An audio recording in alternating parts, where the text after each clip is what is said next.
Good afternoon. I'm back. And so I want to do kind of a broadcast on where we're at, what it's looking like, talk some strategy.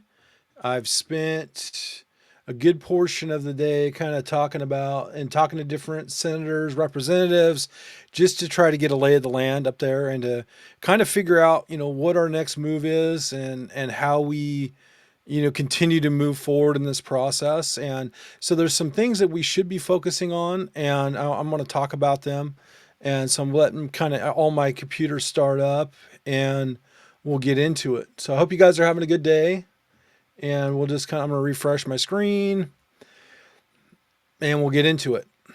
So I think what's important to note here is we still have moves to make. Okay, so we're moving in a direction that we need to go, and so that's a good thing. And so we're trying to strategize to see what kind of makes the most sense, okay, going forward. And so this morning I put out a call on the in the Facebook group about we should be contacting Fahey, also Wagner. And so I put all the information in the post there in our Facebook group. And so the whole point of that was to hammer them to talk about, you guys need to end this session, okay? It's not going the direction you want it to go. It's not benefiting, Oregonians, especially Oregon gun owners, and we're paying attention. And they're used to us not engaging with them. They're used to just kind of running. Yeah, thanks for tuning in. And they're used to kind of ruling the roost up there. And so I think what's kind of abnormal for them is having us weigh in, right? And weigh in an effective way. And so, something that I've been kind of really trying to work on is obviously the perception of them from us and our perception of them, right? So, they still work for us, and it's our job to make sure that we engage with them effectively so they can realize that. And so I had a really important conversation a few minutes ago with one of our representatives up there. And so we talked strategy. We talked about, the walkout, we're running out of time. And so by the way the Oregon's constitution is set up, the Oregon legislature is required to have a balanced or have a budget before the end of the session, right? And so we're coming up on the end of the session. The session ends on June 29th, and that's the worst case scenario. And so there's some things that we have that are going in our favor, and there's things that we really, we're kind of got our fingers crossed, and I want to talk about them today, okay? So there's a lot of talk about walkouts, okay? Walkouts, they can be an effective tool if we're in a position to utilize them properly. Okay, there was a Senate bill or measure 113 a couple years ago, which basically says if our senators or representatives have 10 or more unexcused absences, they're disqualified for running for reelection. So it's a way to weaponize the system against the people that we need for them to be able to walk out to protect us, right? It is a strategy. It is a thing for them to deny quorum because the legislature has to have quorum to be able to pass these bills. Typically, it's going to be a 51 to 49, unless it's a tax bill or some sort of amendment to the Oregon Constitution needs 2/3 of both chambers to be able to vote in on that. And so that's just something to think about as a procedure. Okay. And so kind of where we're at now is with the walkouts. The walkouts, they don't pull well. Okay. So there's a lot of people that are not a fan of the walkouts. The walkouts for many years, it was a strategy that we had.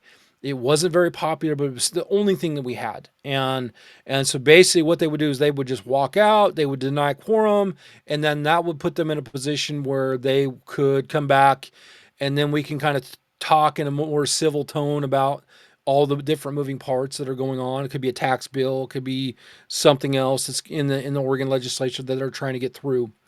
And so, with that tool being taken away from us because of that measure 113, it's put us in a position where it's not really as effective as it used to be. Okay, so It's common for us that don't understand the process. And I, to be honest with you, I didn't know the process until now when I talked to the representative up there, and she kind of broke down the whole process and how it works and what it looks like and what they're trying to maneuver. And it was very enlightening for me. And so I learned a lot. And I took 3 pages of notes in this short meeting that I had with her. And so we're talking about the walkout. The best thing that we could hope for when it comes to a walkout is after they already have the budget passed. Okay. Currently, they have not come to an agreement on the budget. So, walking out before the budget is a bad thing, because what that does is that puts us back into a special session.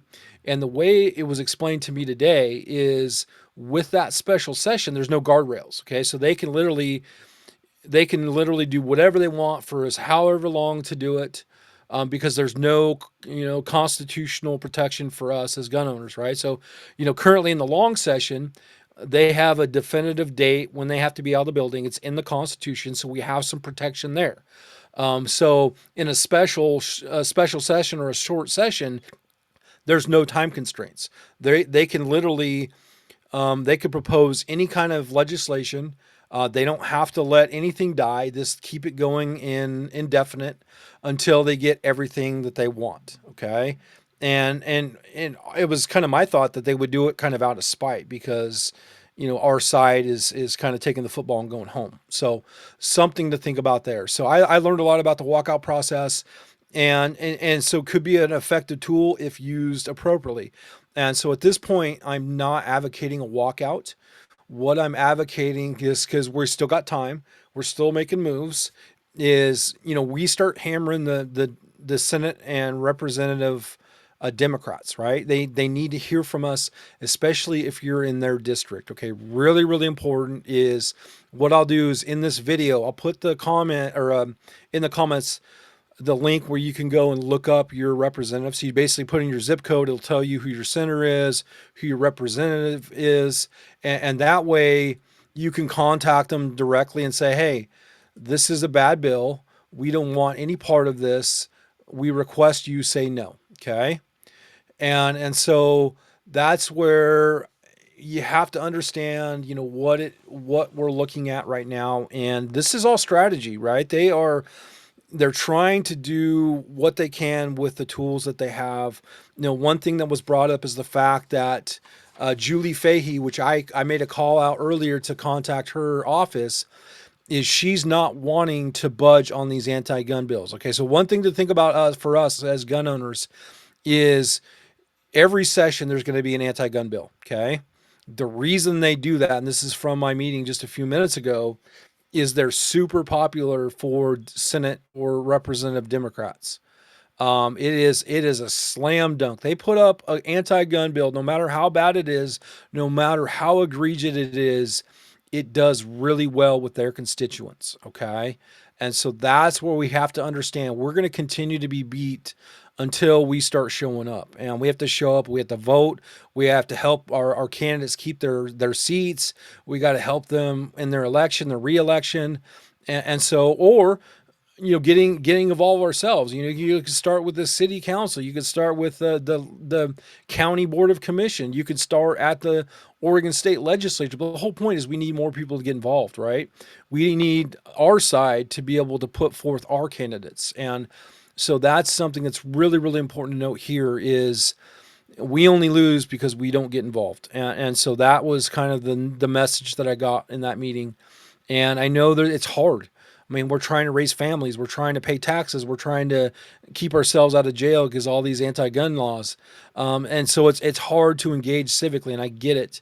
And my goal is to make this as easy as I can for you guys, so you guys feel like you're part of the process, and so that you guys can learn along with me, because I'm still learning too. There's things I learn every day, and the way I learn is I learn from just getting involved, and so that's where I'm thinking of what our next steps look like, and our next steps most likely is going to be the best bang for our buck is going to be to contact those Senate and the representative Democrats, right? Let them know that you're paying attention. You're not going to stand for any other restriction on our rights, and we're going to continue to push back on this stuff. One thing we have to note is in between sessions, it's really, really important is we're active on social media. We're letting, like, if we see a good person with a gun that stops a shooting, we should be publicizing that. We should have that in front of them. We should be tagging these Senate Democrats. They basically get one side of the story every time, and it's always from those red shirts. And those red shirts are not working on our behalf. They're working to literally destroy our state and our way of life. And so we have to push back on that. So they're working on balancing the budget. Okay, so the only time like a walkout in this situation would be good for us is if they had a budget. Okay, if they get the budget, then they can walk out because then there's going to be nothing that's going to bring them back in the building. Okay, so the best thing that we can do is we should be paying attention. We should know that if there's a budget that is going to be passed after that, then it's time to walk. Okay, until then, we cannot have them walk because what that's going to do is it's going to create a perfect storm for the other side. The other side is going to hit us with every anti-gun bill that's been in the pike this session. Okay, so we had 3075, we had 243, 3076, we had 947, 1015, 473. So there's all these bills, right? They would hammer us on because there's going to be no constitutional protection for us because it's a special session. Okay. So the best thing that we can do is make sure that, we're paying attention. We're making sure that our representatives, our senators, we get a budget passed. Okay. Once the budget's passed, then we go to the next phase. Okay. Is there enough time for these to move through the system? Because if there's not, they're going to time out. Then it's a win for us. Okay.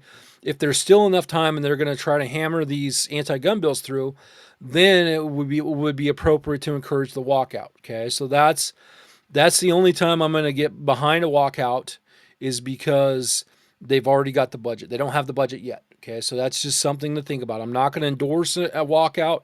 I'm not going to talk about a walkout. I'm not going to support a walkout until we have a budget. Okay, that's the best. It's the best thing I can tell you guys is for us to really get the win that we need here is we need a budget and we need the session to die, and hopefully these anti-gun bills will time out. So that's kind of the goal. And so I just want to give you that update. That's where we're at. We're still in the process. Senate Bill 243 did get moved to tomorrow for the third reading with House Bill 3076. It's now live on OLIS. I did see that. Okay, it's scheduled for tomorrow, and so we'll know tomorrow. What they're going to be doing on the 26th. So they're going to be really kind of hush hush about what they're doing going forward, and so I'll try to give you guys the information as best I can, as timely and quickly as I can, and so. I just think it's really, really important to note that's where we're at. So, got some comments here. Yes, I think if we can do that, I think that would be really, really great. That would be good time well served. There is, if we can get some face to face meetings. And the benefit with the face to face meetings, Brian, is if we can get in the building, get in there, even if they're on the floor, we can still have conversations with the staffers or the chief of staffs. So there's things that we can do there. Okay, so it would be probably productive. I'm not sure if I can get up there because I have other things that are going on, but I'm monitoring everything in real time. So as soon as I get a change, I'm also getting information from our senators up there, also our representatives. So I like to think that I have a pretty good pulse of what's happening up there, and so I can get this information to you guys as quickly as I can. And the whole goal is just to make sure that you're part of this process.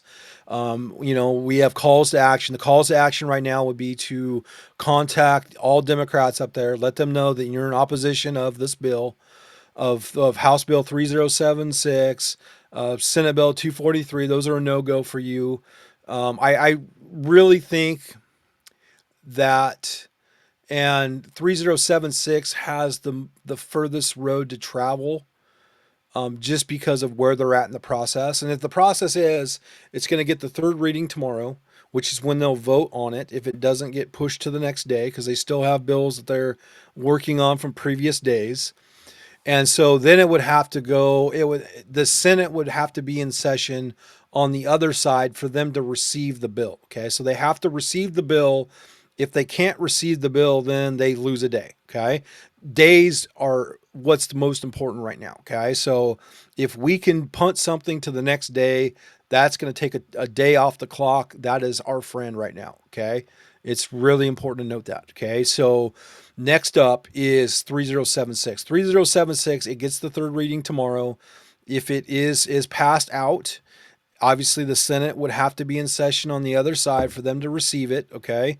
And then it has to get the first reading, the second reading, and then the third reading, and then it would have to, be voted on there. So it could be 3 days potentially there. Best case scenario, okay? And so that's just something to be mindful of there. One thing about Senate Bill 243 is it is already gone through the Senate side because it started on the Senate, but they added an amendment because they're greedy, right? And so that's where they really did themselves a disservice because now this thing has to go back to the Senate because the Senate has to concur with what came out of Ways and Means on the House side, the joint subcommittee there, and they have to approve the amendment, which obviously they're going to. But it's something that they're going to have to do to keep this thing alive, and they have to do it within a certain amount of time, or it's going to just time out. So, that's kind of where I'm at. I just want to give you this update, let you guys kind of know where we're at. It's not time to panic. It's time to remain calm. Now is the time to make sure that we are firing up those phones. We're calling our senators or representatives up there if they're Democrats, and also sending them emails. Okay, so be polite, be professional, but just be firm and say, "Hey, no more. This is crazy. This is not going to do anything to save lives. This is all political posturing. Is all it is. Okay, it's bad for Oregon." So that's where I'm at. So banning my guns is not going to solve gun crimes. Period. Full stop. So that's kind of where I'm at. I said a lot, and I hope it all makes sense. And obviously, when it's time for a walkout, if we get to that place, then we will obviously, hopefully, get them to walk out. But now it's not the time. And so I wanted you guys to kind of know how the process works because I learned how the process works just now. And so I know there's a lot of people that say, yeah, we need to walk out, yada, yada, yada. I think strategically it makes sense, but we're going to pay a tremendous price if they walk out before the budget's passed. Okay. They could literally do whatever they want in a special session. There would be nothing for us to do to stop it. Okay. And they would have 2 months to plan for it. Okay. So the special session most likely would be in September. There's a lot of time between, now and then for them to plan on what they're going to do to us. So just something to think about there. So want to give you guys that update. Hope you guys are having a good day. We're almost done. I swear. We're almost done. We just got to stay in the fight. Okay. So they want us. We want us. Absolutely. This is a really great comment right here, Jason. Thank you. Thank you. Thank you. Is we might win this skirmish right now, but we're gonna lose. We're gonna lose the war. Okay. And I would say, and I talked to our attorney, Tony Allo today because we're kind of on the same page here. That with that special session 3075, if that comes back in the mix, that could be bad for our appeal on Measure 114. So there's a lot to lose. I swear, and it just makes more sense for us to just kind of keep where we're at. Let's make sure we contact Democrats, let them know that we're in opposition of this stuff. Let them hear from you, especially if you're their constituent, and make sure that we buy our senators and representatives time to figure out what the next steps are. I swear, as soon as I know, and I'm having multiple conversations every day with them, just checking the temperature up there, saying, "Hey, where we're at? Is it time yet?" Because as soon as it's time, I'll let you guys know. But until then, I'm going to stand down and just do the work that I need to do, and that means I'm going to call these Democrats and make my voice be heard. So that's the biggest thing that I can impress upon you guys. Yeah. So right here, we're I would say we're closer to it's the ninth inning, right? And we're the first up, and we have three outs ahead of us. But we're getting really, really close, and I'm proud of the people that are involved and what they're doing. And I've learned a lot. I hope you've learned a lot from this process, and we still have work to do, and we still have moves to make. So I don't want you guys to get down in the dumps. I want you to, stay focused, stay rallied, because I think at the end of the day, we're going to come out victorious. Knock on wood, right? Because I feel that they had a bad strategy.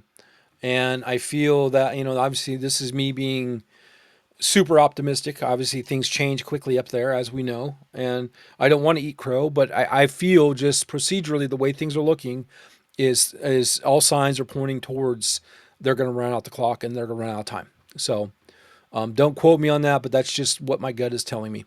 So, and I hope I'm correct. So other than that, I'm going to get off here. You guys have a good day. We'll touch bases. Make sure I'll put the link in the video. Find out who your representative or your senator is. If they're a Democrat, please contact them. Call them, email them. Be respectful, be polite, but let them know that you will not stand for any further restriction. So I'll keep you posted. Once I know more, we'll do another video. So thanks for tuning in, and have a great day.